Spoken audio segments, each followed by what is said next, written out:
Welcome to the part 7 of my video lectures, which is the formula derivation of flux linkage and inductance of a three-phase lines with unsymmetrical or unequal spacing. In part 6 of my lectures, we discuss about the derivation of flux linkage and inductance of a three-phase lines with equal spacing. The objective of this lecture is to learn the technique of mathematical operation and evaluation in deriving the flux linkage and inductance of the three-phase lines with unsymmetrical or unequal spacing. To start with our derivation, let's consider three conductors, phase A, phase B, and phase C, with unequal spacing, and their center forms an equilateral triangle with a distance between them as DAB, DBC, and DCA. Also, the conductors has a radius of RA, RB, and RC. In actual installation of three-phase transmission line, it is quite difficult to maintain symmetrical or equal spacing while constructing a transmission line. With unequal spacing between the phases, the voltage drop due to line inductance will be unbalanced even when the line currents are balanced. So to keep the system balanced, the conductors are rotated over the length of a transmission lines so that each phase occupies a position on tower for an equal distance. This is known as transposition of lines. Although transposition will not make the system balanced, but this method will at least minimize the unbalance. In the figure, the three lines are changing in position in certain distances. In the transposed lines, the flux linkage of a conductor are found for each position in a transposition cycle. In that case, it is necessary to determine the average flux linkage of each conductor. So to start with our derivation, we will examine first the flux linkage of phase A conductor. Since we already derived the flux linkage of one conductor in a group, in this case, we will use or apply this equation in deriving the flux linkage of three-phase lines with unequal spacing. So with A in position 1, B in position 2, and C in position 3, the flux linkage of phase A conductor will be equal to 2 times 10 to the negative 7, open parenthesis, IA ln 1 over RA plus IB ln 1 over D12 plus IC ln 1 over D13. So in the next cycle, A is in position 2, B is in position 3, and C is in position 1. So the flux linkage of phase A is equal to 2 times 10 to the negative 7, open parenthesis, IA ln 1 over RA plus IB ln 1 over D23 plus IC ln 1 over D12.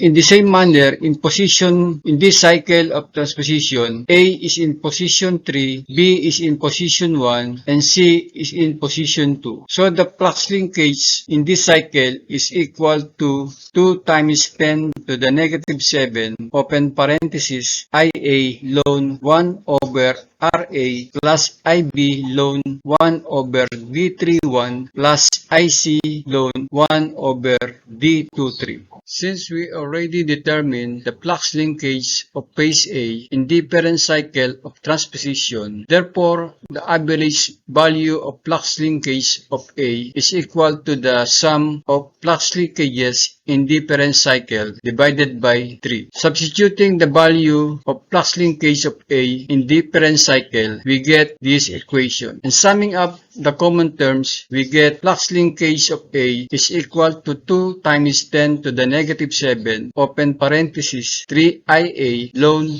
1 over RA plus IB ln 1 over D12 plus 1 over D23 plus 1 over D31 plus IC ln open parenthesis 1 over D12 plus 1 over D23 plus 1 over D31 divided by 3. Applying the rule of logarithm that the sum of logarithm is equal to the product of logarithm, therefore the flux linkage for phase A is equal to 2 times 10 to the negative 7, open parenthesis, 3IA ln 1 over RA plus IB ln 1 over D12 times D23 times D31 plus IC ln 1 over D12 times D23 times D31 all over by 3. Assuming that the currents are balanced. So we have IA plus IB plus IC is equal to 0. Equating negative IA, it is equal to IB plus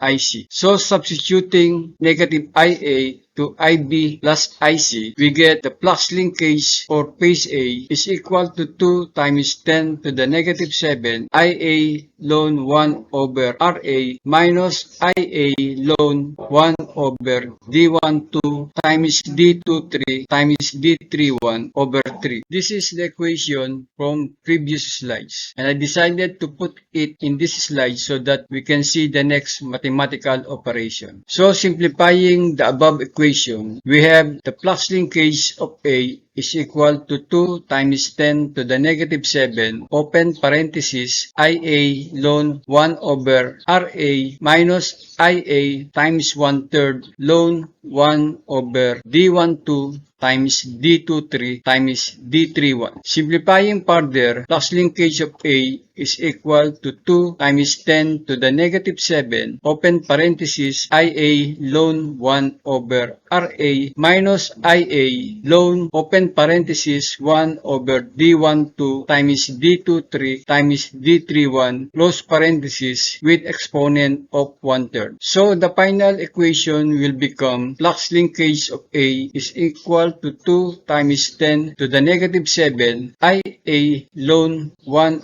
over RA minus IA ln 1 over cube root of D12 times D23 times D31. Simplifying further, the flux linkage for phase A is equal to 2 times 10 to the negative 7 IA ln 1 over RA minus 1 over cube root of D12 times D23 times D31. Simplifying further again, the flux linkage for phase A is equal to 2 times 10 to the negative 7 ln open parenthesis 1 over RA over 1 over cube root of D12 times D23 times D31. So the final equation will become 2 times 10 to the negative 7 IA ln 1 over RA times cube root of D12 times D23 times D31 over 1. Simplifying further this equation, therefore the flux linkage of conductor A is equal to 2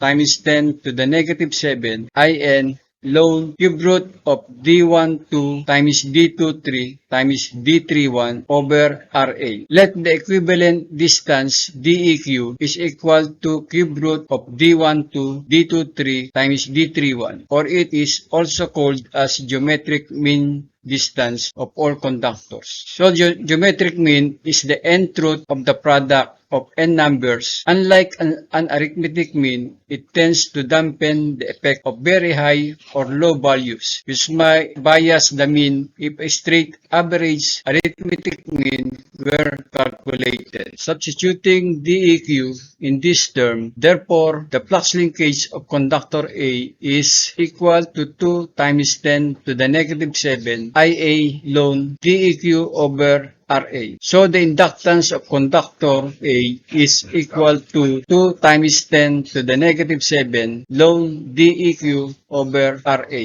This is the end of part 7. Thank you very much and see you in part 8 of my video, wherein I am going to derive the inductance of bundle-based conductor.